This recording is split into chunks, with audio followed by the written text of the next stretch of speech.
Desde San José, Costa Rica, el Ministerio Capacitando a los Santos presenta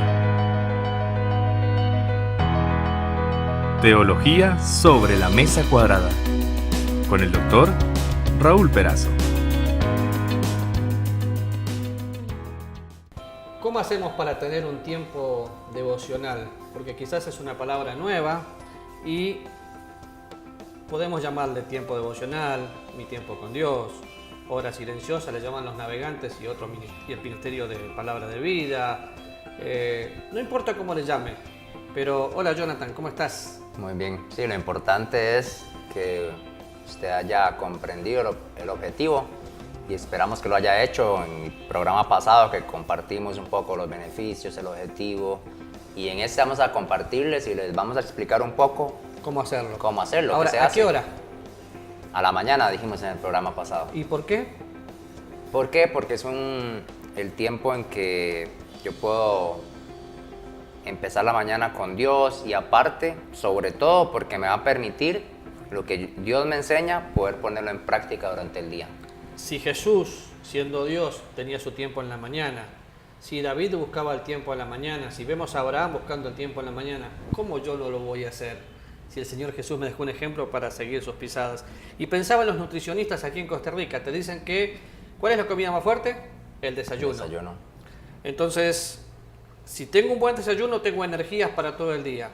Un cristiano débil es un cristiano que no tiene un tiempo con Dios y espera manotazos de ahogado hasta llegar a la próxima reunión para que alguien le hable y nunca tiene la experiencia de cara a cara estuvo con el Señor.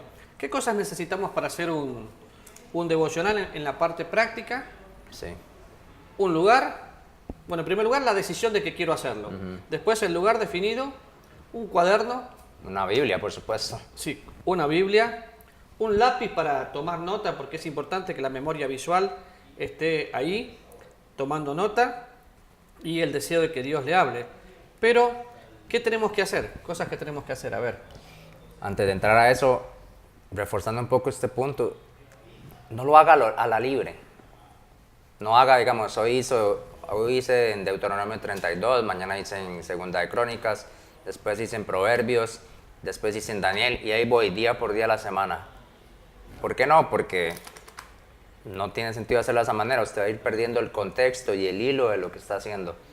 No le recomendamos una marca, pero sí o algún ministerio que lo instruya, no. Sino por lo menos encuentre uno en donde día con día tenga un plan que le diga, hoy vas a leer esto, mañana vas a leer este otro y este otro, pero que lleve un orden. Ahora sí, volviendo a su pregunta, definitivamente lo primero que tenemos que hacer es orar. Orar, preparar nuestro corazón, conversar con Dios, pedirle a Dios que nos hable y querer tener común unión con Él. Cuando bueno, si querés vos podés leer el Salmo 119 y yo voy buscando otro versículo. Y si lees el Salmo 19 todo completo, tal vez no terminamos el programa. Así que, fíjense, el apóstol Pablo dice, fiel es Dios, por el cual fuisteis llamados a la comunión con su Hijo Jesucristo. Leí Corintios capítulo 1, versículo 3. Dios nos llama. Es un tiempo donde quiero estar, Él quiere estar conmigo. Qué lindo, ¿no? Porque es el Dios de toda la creación. ¿Tenés los versículos de Salmo 119, 105? De hecho, un ejercicio que puedo hacer en el Salmo 119 habla muchísimo sobre la palabra de Dios en diferentes términos, mandamientos, su palabra. Y vamos a leer el 105, que también es muy conocido. Lámpara es a mis pies tu palabra y lumbrera a mi camino. Y en la misma línea, el 130 dice, la exposición de tus palabras alumbra, hace entender a los simples. Así que no tengo que estar esperando años por la voluntad de Dios, tengo que ir a la Biblia. Y después, ¿qué tengo que hacer? Tengo que tener un pasaje para poder leerlo una y otra vez, ser flexible a la voz de Dios, dejar toda religión de lado y empezar a experimentar al Salvador. Pero vamos a hacer un ejercicio juntos. ¿Puedes abrir tu Biblia en Timoteo capítulo 1? En Filipenses capítulo 1. Y por ejemplo, si empieza con Filipenses 1, termine con Filipenses 4 hasta el último versículo, que de hecho el capítulo 4 tiene 23 versículos, pero lea toda la carta. Pero no puede hacer eso en un solo día. Entonces, vamos a hacer un ejercicio con los primeros 5 versículos y vamos a empezar en observar. ¿Sí? Cuando usted observa detalles, se va a fijar, bueno, ¿me habla de qué personajes? ¿Me habla de Dios el Padre? ¿Me habla del Espíritu Santo? Entonces, ¿qué personajes ves ahí en ese pasaje, Jonathan? Dice Pablo y Timoteo, siervos de Jesucristo, a todos los santos en Cristo que están en Filipos, con los obispos y diáconos. Solo en ese versículo, de hecho es un ejercicio que también yo me gusta hacer. Yo marco personajes, dice Pablo, está Timoteo. Podemos pensar en los santos, ahí se está refiriendo a los que estaban en Filipos, la Filipos, iglesia. sí. Dice con los obispos y diáconos. Entonces ya tenemos una lista para hacer. Sé que está Pablo, sé que está Timoteo, sé que están los obispos, los diáconos y los santos. ¿Me habla de Dios el Padre o me habla de Jesucristo? Me habla de Jesucristo ahí. Dice, siervos de Jesucristo, a los salvos que están en Cristo Jesús. Después me habla de Dios, nuestro Padre y el Señor Jesucristo en el versículo 2. Empezamos a observar. Y por ejemplo, ¿qué me dice de Dios el Padre y qué me dice del Señor Jesucristo? Y yo puedo utilizar las preguntas ¿quién, cómo, cuándo, dónde, por qué, para qué? Pero, ¿qué me está diciendo? Me habla de gracia y de paz. ¿De quién es la gracia y de quién es la paz? De Dios a vosotros, dice, de Dios nuestro Padre y del Señor Jesucristo. La gracia y la paz que recibimos, que de hecho son algo para anotar también, ¿qué es gracia y qué es paz? ¿Sí? Lo anota ahí. Entonces, gracia y paz, ¿a quién? A nosotros. ¿Pero de quién son? De Dios Padre y de Jesucristo. Y acá me habla de la deidad de Cristo, igualdad en ambos. Y fíjese que estamos haciendo un ejercicio simple. ¿Cuál era la actitud de Pablo? ¿Qué hacía Pablo por los filipenses? Dice doy. Otro punto para que considere. Marque. Sé que a muchos no les gusta marcar su Biblia. Sienten que es una falta de respeto, sienten que le están agregando, pero ese tal vez es tema para otro programa. Sí. Pero les recomendamos marque verbos también. Dice, doy gracias a mi Dios siempre que me acuerdo de vosotros. Es una actitud de gratitud. Siempre en todas mis oraciones, una actitud de oración tiene Pablo ahí, con gozo, dice, por todos vosotros, por vuestra comunión en el Evangelio, desde el primer día hasta ahora. Y se repite una palabra 2 veces aquí. Bueno, se repite varias palabras, pero sí. Acabas de leer siempre.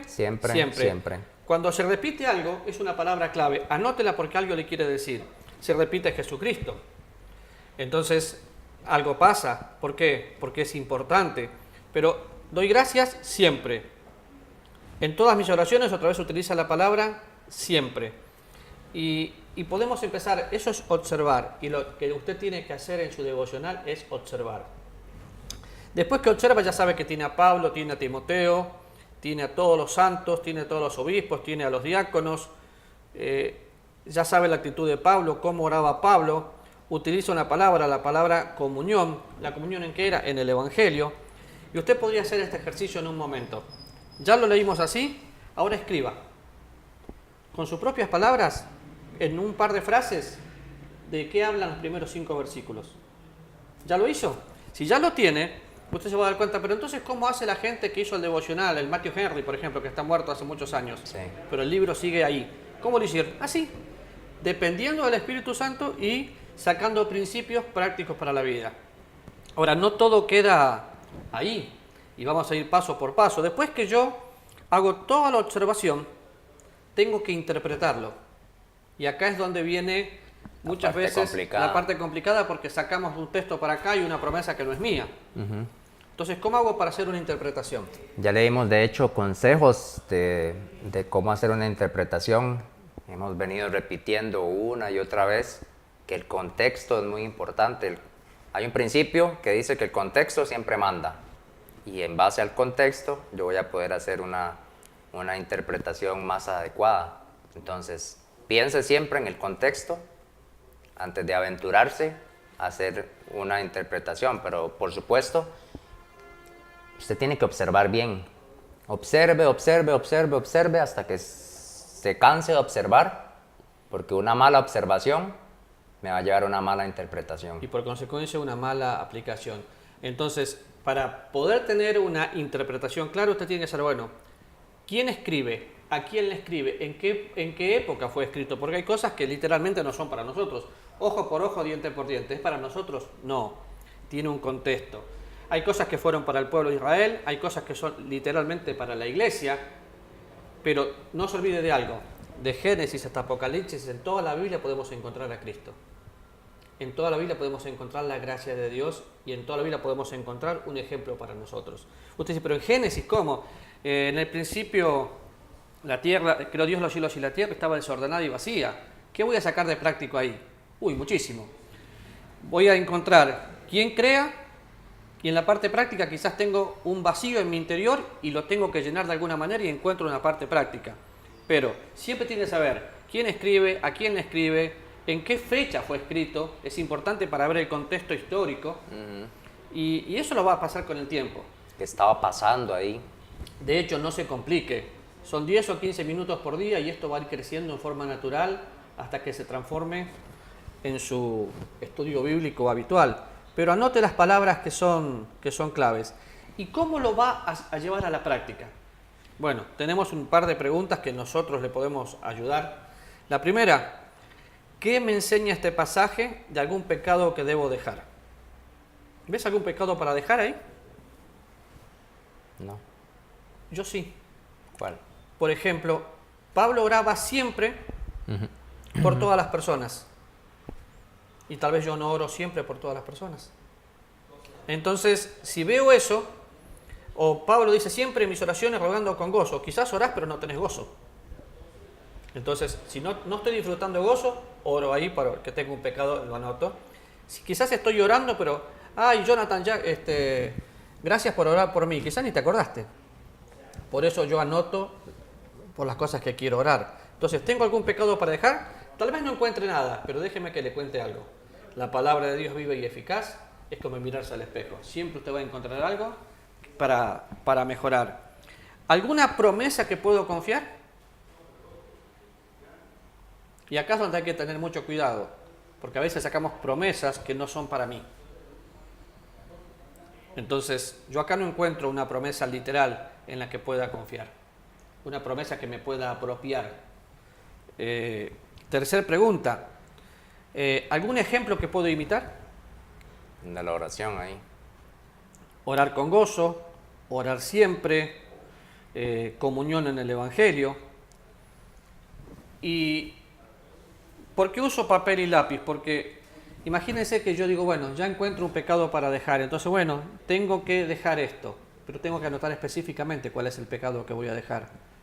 Si no soy específico, voy a ser general. Y los seres humanos siempre tendemos a echarle la culpa al otro o que el mensaje fue para el otro. Pero, por ejemplo, ¿qué me dice del Hijo? Otra pregunta para hacer. ¿Qué me dice de Dios Padre? ¿Qué me dice del Espíritu Santo?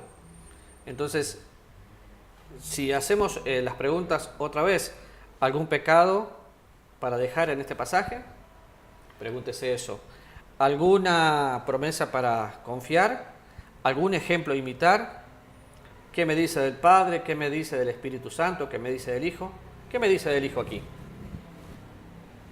Me dice que es igual al Padre y que son los autores de la gracia y de la paz. ¿Sí? Usted podría estudiar la palabra gracia y la palabra paz. ¿Alguna advertencia que yo puedo considerar? Lo busca en el pasaje. Entonces, cuando ya tiene eso y tiene todas estas verdades que usted puede entender, ahí observación, interpretación y la parte más complicada, aplicación. Supóngase que yo le dije, bueno, sí, Jonathan, ya oré por vos. Y es mentira. Ahí te tengo en mis oraciones. Vamos a estar orando. Frases comunes en los cristianos. Pero a veces no lo hacemos. Por eso necesito, bueno, Señor, dije que iba a estar orando, pero no oré. Ahora en mi devocional me doy cuenta de eso, entonces anoto. Voy a orar por esto y por esto. Para no caerlo. Entonces, una forma muy práctica de tener un devocional, lápiz, un cuaderno, una Biblia, un corazón dispuesto y empezar a hacerle preguntas. ¿Qué, cuándo, cómo, dónde, por qué, para qué? Las preguntas normales que conocemos. Y estas otras preguntas que le compartí recién, como para sacar principios. Y vos decías de ser ordenado. Si una persona conoce a Cristo, nueva, ¿por dónde le mandarías a leer? Porque tal vez lee Génesis y se aburre, lee Levítico y se aburre. O leer Romanos si no entiende nada. Claro. Entonces, mi consejo, empiece por Juan. El apóstol Juan escribe el Evangelio de una manera universal, donde podemos entender, y usted va a ir creciendo, y va a ir conociendo al Salvador, y va a ser una manera muy, muy íntima. Después busque cartas cortas como la que acabamos de leer, Filipenses. ¿Por qué? Tiene 4 capítulos. Filipenses usted se lo puede leer en un ratito. Y usted dice, pero lo leo y no lo entiendo. No se preocupe. Si usted come pescado y tiene espinas, no tira el pescado, tira la espina. Usted va a leer hoy, tal vez no va a entender todo. La Biblia dice que las cosas ocultas pertenecen a Dios, las reveladas pertenecen a nosotros. Entonces tal vez hoy Dios no me dice nada. Pero ¿nunca te ha pasado que lees la Biblia 6 meses después y encontraste algo? Sí. ¿Por qué? Y podemos pensar que hay una revelación progresiva, digamos. Tal vez hay cosas que Dios me enseñó y yo no estoy aplicando todavía, entonces Dios no me va a enseñar algo nuevo si todavía no aplico. Tengo la convicción de que Dios me muestra algo y hasta que no lo practico no sigue abriendo mi cabeza, no me sigue iluminando, no me sigue revelando su persona. Es como que el velo está puesto. ¿Por qué? Porque todavía no estuve dispuesto a practicarlo. Así que nos entendió más o menos cómo hacer el devocional. Hágale preguntas a la Biblia, observe hechos, observe acontecimientos. Lo hicimos nada más que con 4 o 5 versículos. Y sabe, para tener un devocional con eso es suficiente, porque no es su estudio bíblico, no es su predicación del domingo, es su comida diaria. Yo de acá encontraría muchas cosas para aplicar a mi vida. Una de ellas, quiero disfrutar continuamente la paz de Dios. Y entonces tengo que anotar qué cosas me entorpecen para disfrutarlas. ¿Qué encontrarías práctico? ¿En dónde? En los pasajes que acabamos de leer. Para decir, bueno, porque es observar, interpretar, y ahora ¿qué hago? ¿Cómo lo pongo en práctica? Sí, práctico es la oración ahí, definitivamente es. Hemos hablado en otras ocasiones de lo cortos que nos quedamos en cuanto a la oración, y ese debería ser un estímulo para que cambiemos eso. Y nos quedamos cortos porque siempre pensamos que la oración es una actividad. O la oración es gritar fuerte para que Dios me escuche, o es impresionar con palabras. Pero la oración es una actitud de mi corazón, no una actividad que realizo. Entonces, por eso Pablo dice, orad sin cesar. Dar gracias en todo. Y es interesante ese pasaje. Pero toda lectura bíblica, todo devocional va acompañada de oración. Cuando le pregunto a la gente si quiere, ¿qué elige entre orar y leer la Biblia? Siempre me dice, no, orar. No, yo elijo leer la Biblia, porque leer la Biblia siempre me va a llevar a orar. En cambio, el orar solamente a veces me aleja. Pero pensemos en la oración. 1 Pedro capítulo 5, versículo 7. ¿Vamos? Yo lo tengo por acá, dice, echando toda vuestra ansiedad sobre Él, porque Él tiene cuidado de vosotros. ¡Wow! Echando toda la ansiedad sobre Él. Ya lo encontré. Y fíjese el contexto, ¿no? Primero dice, humillaos bajo la poderosa mano de Dios. Cuando yo reconozco su grandeza, entonces pongo mi carga sobre Él. Porque dice que echo toda mi ansiedad y Él la cuida. Pero más de una vez nosotros queremos que Dios conteste la oración a nuestra medida y en nuestra forma y en nuestro tiempo. Pero cuando me humillo bajo la poderosa mano de Dios, Él me exalta a su tiempo. Entonces reconozco su grandeza y digo, Señor, esto es lo que está pasando. ¿Qué vamos a hacer? Y en realidad yo no puedo hacer nada, tengo que esperar en Él. Y cuando yo echo una carga, no tengo que preocuparme. El doctor Swindoll dice que la oración aclara mi visión, tranquiliza mi corazón, me ayuda a esperar. Y es cierto, porque mientras estoy llorando no puedo hacer otra cosa, estoy llorando. No puedo salir corriendo. Y tengo que estar quietos y conocer que Él es Dios.